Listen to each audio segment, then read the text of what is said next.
I knew I was done the second I saw that smirk. There I was, standing in the glass conference room with my worn leather portfolio, and there he was, Hunter Morrison, the CEO's nephew, lounging in that executive chair like he'd been born into it, which, in a way, I guess he had been. My name's Brian Hoffman, I'm 47, been working at MedTech Solutions for 20 years. Started here right out of college when this place was just a scrappy little medical equipment company in a strip mall, trying to compete with the giants like Medtronic and Johnson & Johnson. Back then, we had maybe 30 employees and one working prototype of an automated blood pressure monitoring system that kept breaking down every other Tuesday. Now we're pulling in $45 million a year, and a big chunk of that success comes from the automated quality control systems I design. These aren't just fancy gadgets. We're talking about medical equipment that goes into hospitals and clinics. When a heart monitor fails, someone dies. When a ventilator gives bad readings, families lose their loved ones. The systems I built make sure that doesn't happen. They automatically detect manufacturing defects, calibrate instruments to FDA standards, and flag any component that's even slightly off spec. Hunter didn't ask me to sit down, just leaned back with his arms crossed, wearing that expression young guys get when they think they're about to deliver the line of the century.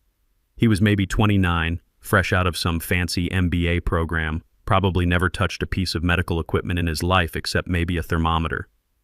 "Brian," he said, dragging out my name like he was tasting something bitter, "I want you to personally know how grateful we are for your years of service. That's why I'm personally handing you this." He slid an envelope across the polished table. "Your final paycheck, $3,200. Not bad for a month's work, right?" The way he said it, like he was doing me some massive favor, that's what got me. Not the money itself, but the tone. Like I should be dancing with gratitude for getting kicked in the teeth. I'd been making $4,200 a month for the past 3 years, so this wasn't exactly a bonus. But I didn't flinch. Just picked up that envelope, nodded, and said, "Thanks for letting me know. 20 years of my life in that building. 20 years of staying late when the FDA inspectors showed up unannounced. 20 years of coming in on weekends to fix equipment that nobody else understood.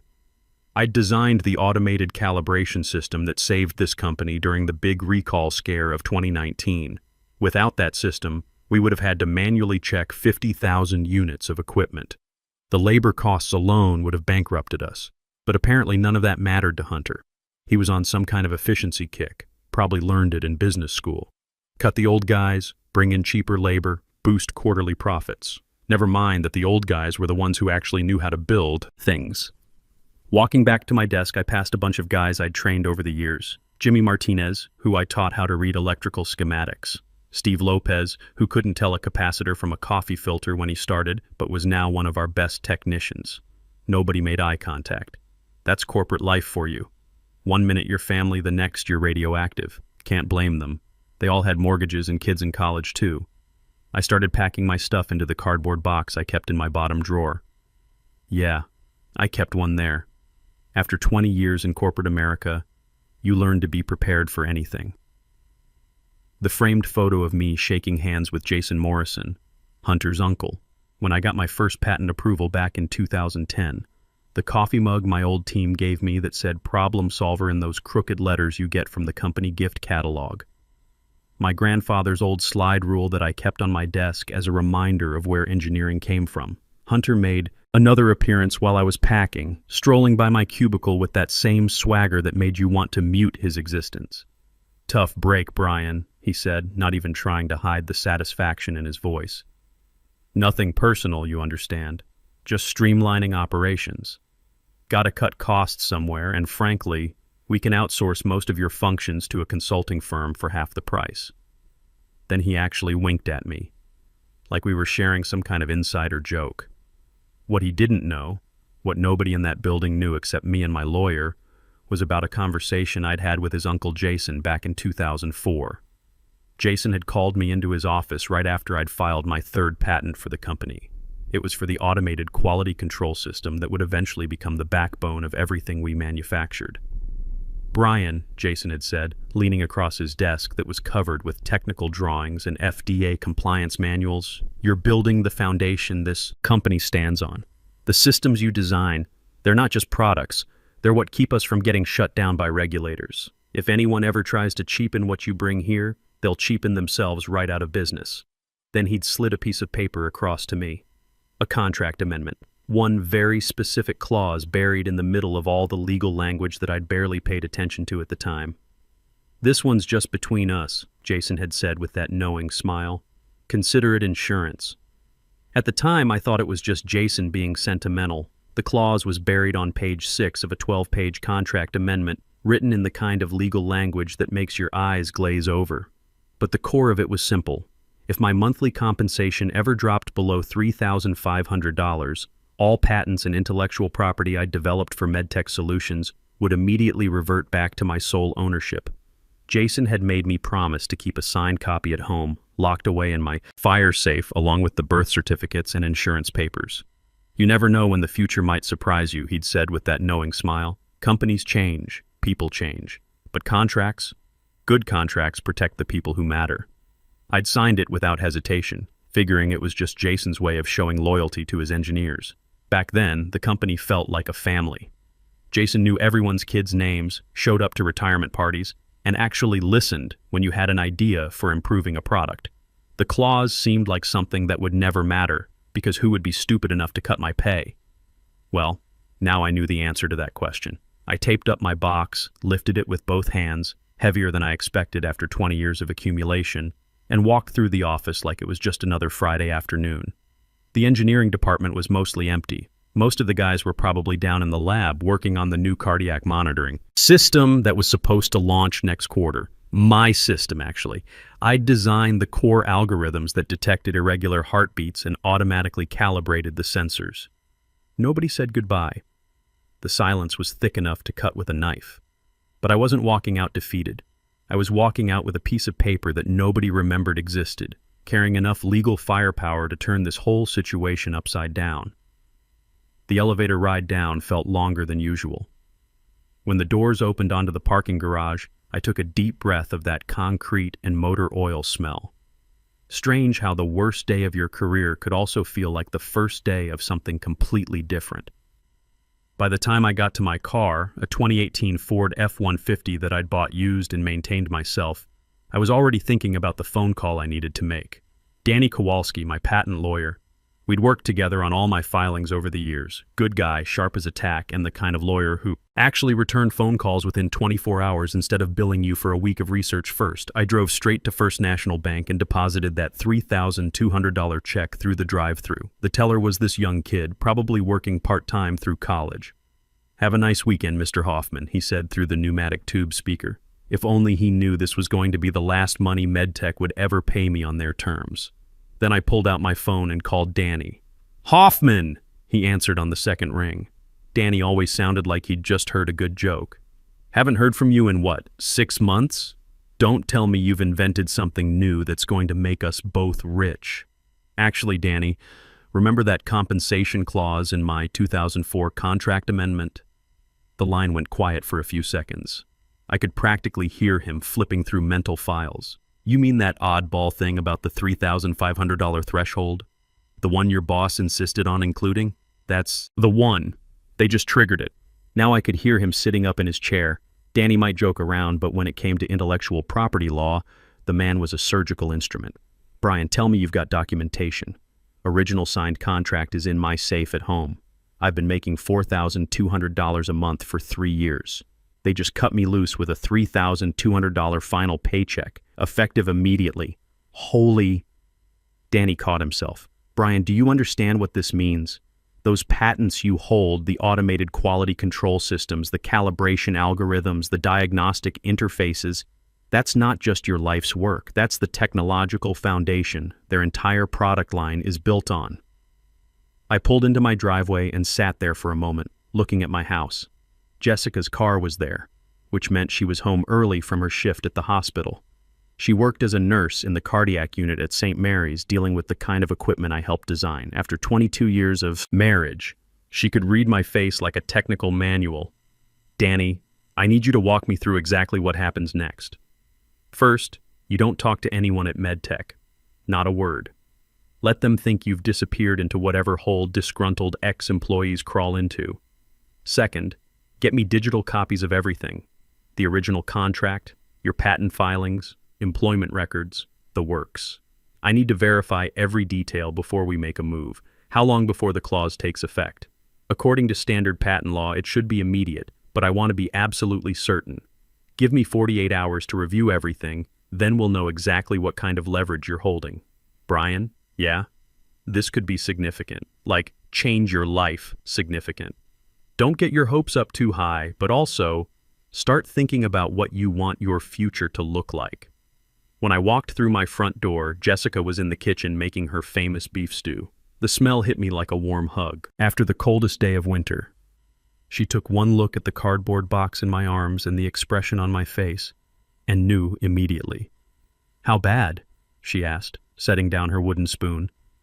Could be worse, I said, setting the box on our kitchen counter. Might actually turn out to be the best thing that ever happened to us. She gave me that look, wives perfect after 2 decades of marriage. The one that says they think their husband might be having some kind of breakdown, but they're willing to hear him out before calling the professionals. Jess, remember that contract thing I told you about years ago? The one Jason had me sign after my 3rd patent?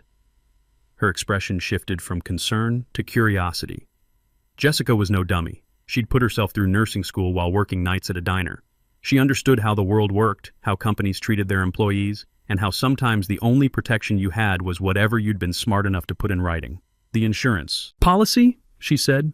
They just triggered it.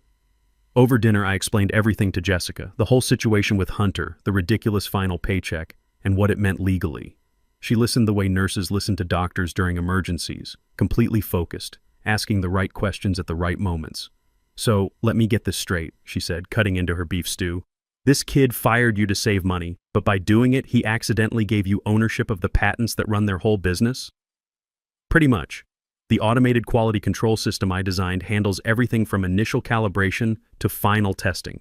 Without it, they'd have to hire 50 technicians to do manually what my software does automatically. Their production costs would triple overnight. Jessica smiled, not the sympathetic smile you give someone who just lost their job, but the satisfied smile of someone who just watched karma deliver a precision strike. How long before they figure it out? Danny thinks a few weeks, maybe longer if they're as dense as I think they are. That weekend, I spent most of my time in the garage working on my 1967 Camaro. It's a restoration project I'd been tinkering with for about 5 years. Bought it as a rusted shell and slowly brought it back to life. There's something therapeutic about rebuilding an engine when your professional life just exploded. Every bolt you tighten, every part you replace, it's all under your control. Not like corporate politics where idiots can destroy 20 years of work with one stupid decision. Jessica brought me coffee around noon on Saturday. Any word from Danny? He's reviewing everything with his partner. Wants to make sure we're bulletproof before we make any moves. I looked up from the carburetor I was rebuilding. You worried? About money? No. We've got savings and I can pick up extra shifts at the hospital. About you? A little. You've been working at that place since before we got married. It's like you lost a piece of yourself. She was right, but not in the way she thought. I hadn't lost a piece of myself. I'd found it. For 20 years, I'd been Brian Hoffman, employee. Now I was about to become Brian Hoffman, owner. Monday morning, Jessica left for her early shift at the hospital. I was sitting at the kitchen table with coffee and the newspaper when Danny called. Brian, we need to talk. Can you be at my office in an hour? Danny's office was downtown, in one of those old brick buildings that lawyers seem to love. His conference room had floor-to-ceiling law books and a view of the river. He'd spread my contracts and patent filings across the mahogany table like he was planning a military campaign. First, the good news, he said, adjusting his glasses. The clause is rock solid, completely enforceable. Your patents revert to your ownership the moment your compensation dropped below $3,500. And the bad news?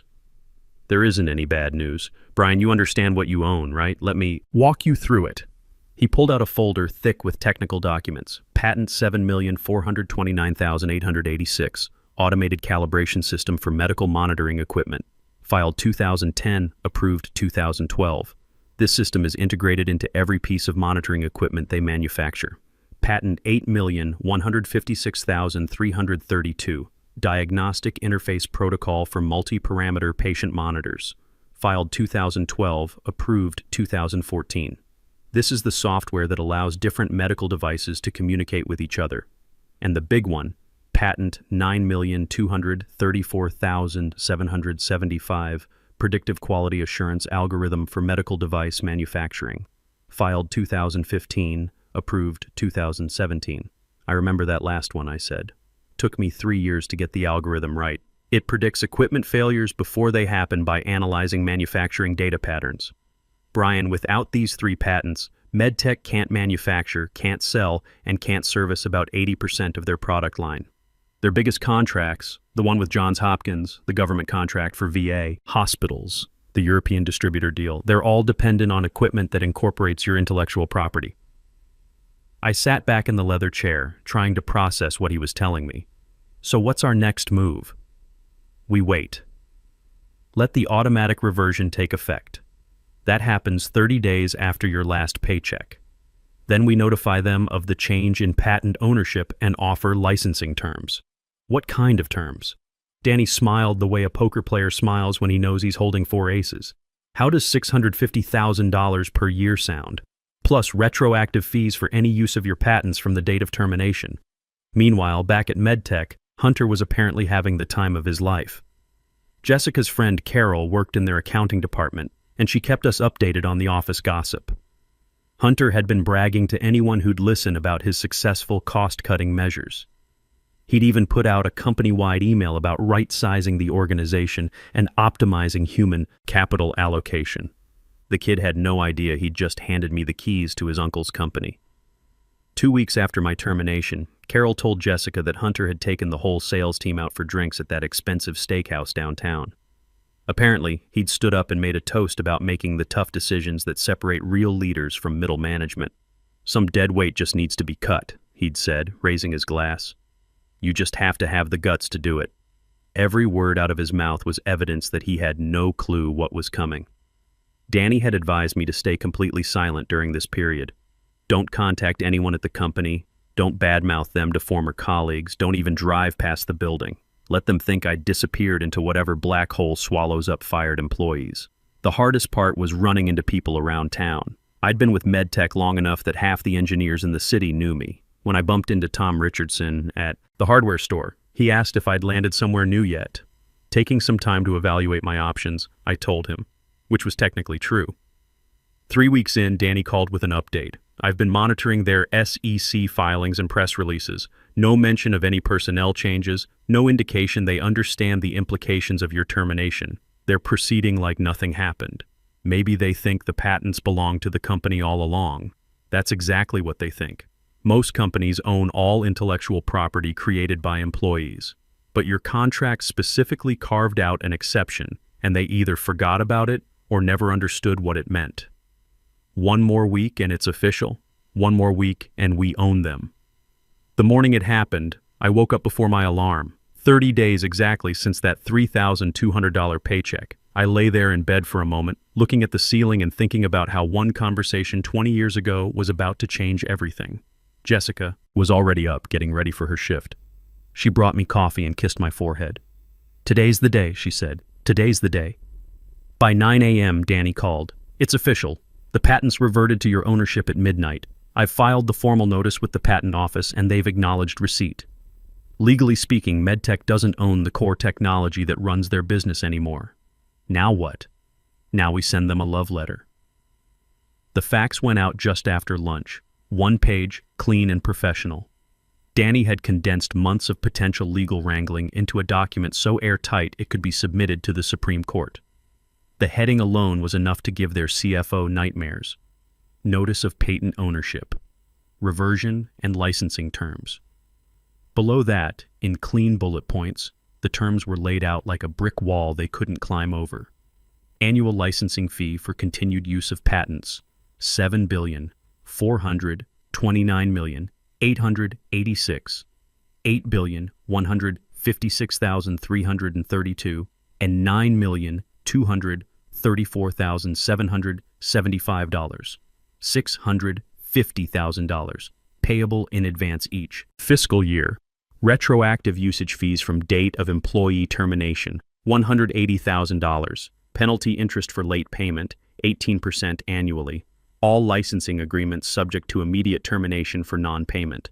There was no legal language to hide behind, no wiggle room, just math and the brutal reality that without my patents, they couldn't manufacture a single piece of equipment. Hunter was the one who picked up the facts from the machine. Carol told Jessica later that he barely glanced at it before laughing and saying, "This guy's got some serious nerve. Someone should tell him that suing your old employer isn't going to get his job back." He folded it in half and tossed it on his desk where it sat for 45 minutes while he made phone calls about his weekend golf plans. 45 minutes during which he probably should have been calling every lawyer in the phone book. Then Jason Morrison called. Not from the CEO office, from the chairman's office. The man who'd been there when that clause was written, who remembered exactly what it meant. "Bring me that fax," was all he said. I didn't need to be there to know what happened next. Within 30 minutes, their legal team had verified everything. The patents were mine. The fees were enforceable. And without those patents, their production line was about as useful as a very expensive pile of scrap metal. The panic started quiet. Emergency meetings with closed doors, frantic calls to patent lawyers, hushed conversations about contingency planning. Then it got loud when their biggest client, Johns Hopkins, called asking about rumors of production delays. Then louder when their $15 million government contract was suddenly in jeopardy because they couldn't guarantee delivery of equipment they no longer had the legal right to manufacture. Hunter tried calling me directly around 4 p.m. I let it go to voicemail, then played the message for Jessica over dinner. "Brian, look, I know we've had our differences, but you're about to sink the entire company. People's jobs are on the line here. Good people. Think about what you're doing." I called him back that evening. "Hunter, do you remember the last thing you said to me in that conference room?" Silence. "You told me I should be grateful for my $3,200 paycheck. Well, I am, because without it, we wouldn't be having this conversation." The boardroom felt smaller when I walked in 3 days later. Maybe it was the way everyone seemed to have shrunk into their chairs, or maybe it was because I wasn't the same man who'd been fired in that room a month earlier. Jason Morrison sat at the head of the table looking like he'd aged 10 years in 10 days. Hunter was there too, pale and quiet, his usual swagger replaced by the 1,000-yard stare of someone who'd just realized the wolf was inside the house. I didn't sit right away. Let the room take me in. The click of my dress shoes on the polished floor the only sound. They'd expected my lawyer. Instead, they got me calm and composed, carrying a slim leather folder like it contained the deed to their future, which, in a way, it did. "Let's make this simple," I said, sliding the licensing agreement across the table.